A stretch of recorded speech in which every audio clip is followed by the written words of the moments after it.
বিকালের নাস্তার জন্য একটা সুন্দর রেসিপি নিয়ে এসেছি। আজকে তৈরি করে দেখাবো ডাল পুরি।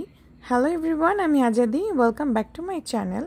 আজকে খুব সহজ সিম্পলভাবে আমি একটা ডাল পুরি রেসিপি নিয়ে চলে এসেছি। খুবই মজার হবে খেতে আর খুবই ফুলকো হবে। ছোটোবেলায় আমার ডাল পুরিটা খুবই পছন্দ ছিল, কিন্তু এখন বেশিরভাগ ডাল পুরি পাওয়াই যায় না, বেশিরভাগই সব আলু পুরি। কিন্তু এই ডাল পুরি আপনারা বাসায় খুব সহজেই তৈরি করে ফেলতে পারবেন। তাহলে চলুন আর কথা না বাড়িয়ে দেখিনি কিভাবে এই ডাল পুরিটা তৈরি করতে হয়। ভিডিওটা শুরু করার আগে অবশ্যই আমার চ্যানেলটিকে একটা সাবস্ক্রাইব আর লাইক করে রাখবেন, তাহলে আমার ভিডিওগুলো অনেক মানুষের কাছে পৌঁছাবে। পুরি বানানোর জন্য আমি প্রথমে ডোটা তৈরি করে নেব। এর জন্য একটি পাত্রে নিয়ে নিচ্ছি 2 কাপ ময়দা। আপনারা চাইলে এটা আটা দিয়েও করতে পারেন। এখন দিয়ে দিলাম 1 চা চামচ লবণ, আর প্রতি 1 কাপ ময়দার জন্য আমি এখানে 2 টেবিল চামচ করে তেল ব্যবহার করেছি। এখানে মোট 4 টেবিল চামচ তেল রয়েছে। এখন সব কিছু খুব ভালো করে হাতের সাহায্যে এরকম ডোলে এরকম ঝুরঝুরি করে নেব।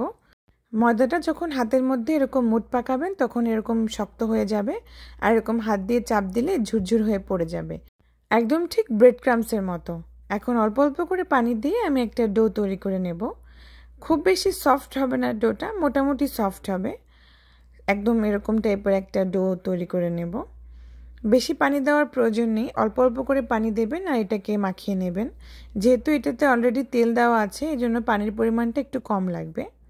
ডো তৈরি হয়ে গেলে একটা ভেজা সুতি কাপড় বা একটা টিস্যু দিয়ে আমি এরকমভাবে ঢেকে রাখবো 30 মিনিটের জন্য। এদিকে আমি ডালটা রান্না করে নেব। এর জন্য 1/2 কাপ ডাল আমি খুব ভালো করে ধুয়ে আমি চুলায় বসিয়ে দিচ্ছি। প্রায় যেহেতু 1/2 কাপ নিয়েছি ডাল, এখানে প্রায় 1 কাপ মতো পানি নিয়েছি। এখন এর মধ্যে দিয়ে দেব কিছুটা কাঁচামরিচ কুচি। আমি কোনো শুকনো মরিচ ব্যবহার করব না, কাঁচামরিচ দিয়ে করব, এর জন্য ঝালটা আপনাদের পছন্দ মতো দিয়ে নেবেন। আর সাথে অল্প একটু লবণ আর হলুদ দিয়ে আমি এটাকে সেদ্ধ করতে বসিয়ে দিয়েছিলাম। সেদ্ধ হয়ে গেলে একটা ম্যাশার দিয়ে আমি এভাবে ম্যাশ করে নিচ্ছি। আপনারা চাইলে এখানে ডাল ঘুটনিও ব্যবহার করতে পারেন। যখন এরকম সব কিছু এরকমভাবে ম্যাশ হয়ে যাবে, সে পর্যায়ে আমি এখানে আরও কিছু উপকরণ অ্যাড করব। প্রথমে একটা বাগার দিয়ে নেব। এর জন্য অন্য একটি প্যানে আমি দিয়ে দিচ্ছি 2 টেবিল চামচ তেল। তেল গরম হয়ে গেলে আমি রসুন কুচি আর পেঁয়াজ কুচি দিচ্ছি।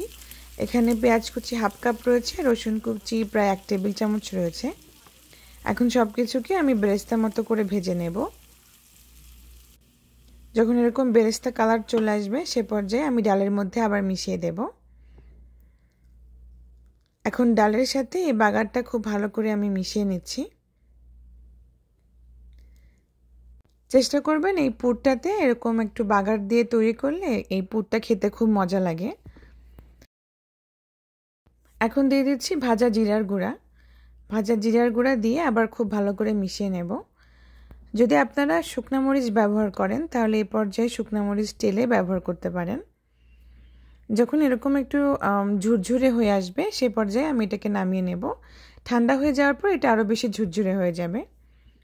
এখন আমাদের এই তো 30 মিনিট পর আমার ডোটা একদম পারফেক্টলি সেট হয়ে গেছে। এখন এই ডো থেকে অল্প অল্প করে ছোট ছোট লেচি কেটে নিচ্ছি। আপনাদের পছন্দের মতো আপনারা ছোট বড় সাইজ করতে পারেন, তবে আজকের পুরিটা আমি একটু বড় সাইজ করে বানাচ্ছি। এখন এটাকে আমি খুব ভালো মতো হাতের সাহায্যে ঘুরিয়ে ঘুরিয়ে এরকম স্মুথ বল তৈরি করে নিচ্ছি।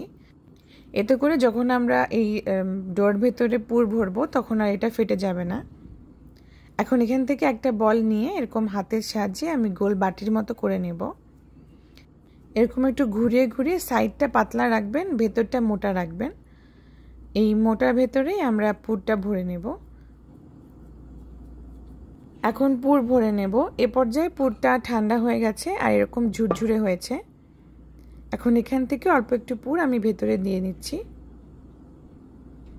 এখন সাইড দিয়ে এরকমভাবে ডোটাকে নিয়ে আর বাম হাতের বুড়ো আঙ্গুল দিয়ে পুরটাকে ভালো মতো ঠেস দিয়ে মুখটা আমি খুব ভালো করে চেপে বন্ধ করে দিচ্ছি। এই তো আমাদের একটা পুরির ডো রেডি হয়ে গেল। এখন একইভাবে আমি সবগুলো তৈরি করে নেব। ঠিক এইভাবে আপনি হাত দিয়ে চাপ দিয়ে এটাকে গোল বাটির মতো করে নেবেন। এরপরে মাঝখানে পুরটা দিয়ে দেবেন। এখন পুর দিয়ে সাইড দিয়ে এরকমভাবে উঁচু করে আপনারা ডোটাকে এভাবে উঠিয়ে নেবেন। আর বাম হাতের বুড়ো আঙ্গুল দিয়ে ভেতরে পুরটা ঢুকিয়ে ঢুকিয়ে এরকমভাবে সিল করে নেবেন। এই একইভাবে আমি সবগুলো পুরির ডো রেডি করে নিলাম।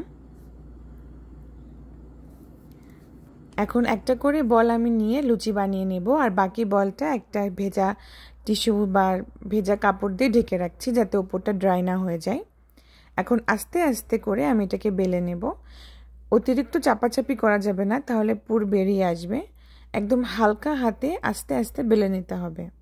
যেহেতু ভেতরে পুর দেওয়া, এজন্য এই পুরিটা বেশি একটা পাতলা হবে না, একটু মোটা করেই বেলতে হবে। এভাবে আমি বাদবাকি সবগুলো বেলে নেব। ঠিক আস্তে আস্তে ঘুরিয়ে ঘুরিয়ে বেলতে হবে।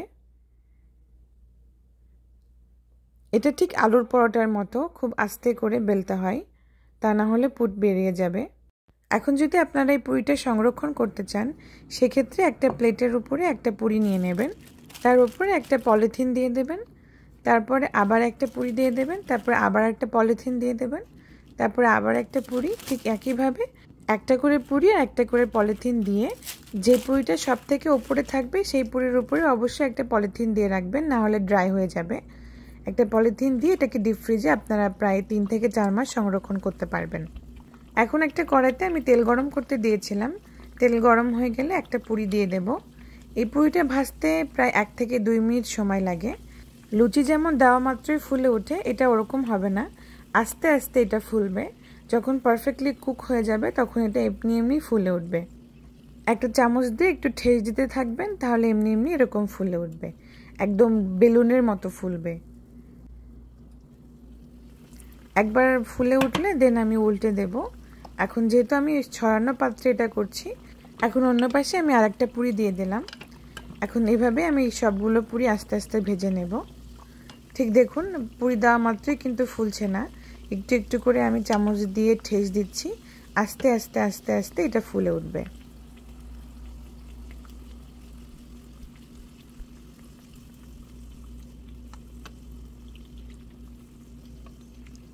যখন একদম পারফেক্টলি ফুলে উঠবে সে পর্যায়ে উল্টে দেবেন। গোল্ডেন কালার হয়ে আসা পর্যন্ত ভেজে নিতে হবে।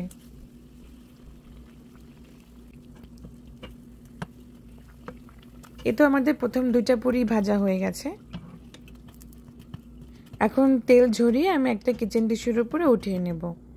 ঠিক একইভাবে আমি বাকি পুরিগুলো ভেজে নেব।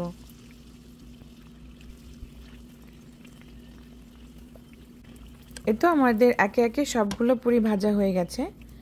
সবগুলোই মাশাআল্লাহ ফুলকো হয়েছে।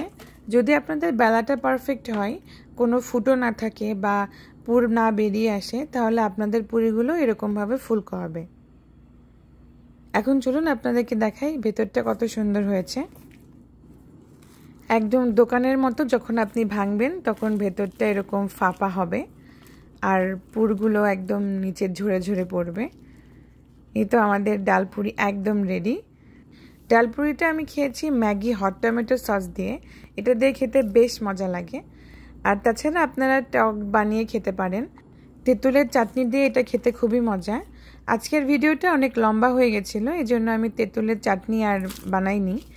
নেক্সট অন্য কোনো ভিডিওতে আমি ইনশাল্লাহ তেঁতুলের চাটনি কিভাবে বানাতে হয় সেটা দেখাবো। তাহলে আজকের মতো এই পর্যন্তই। সবাই ভালো থাকবেন আর আমার জন্য অনেক অনেক দোয়া করবেন। আল্লাহ হাফেজ।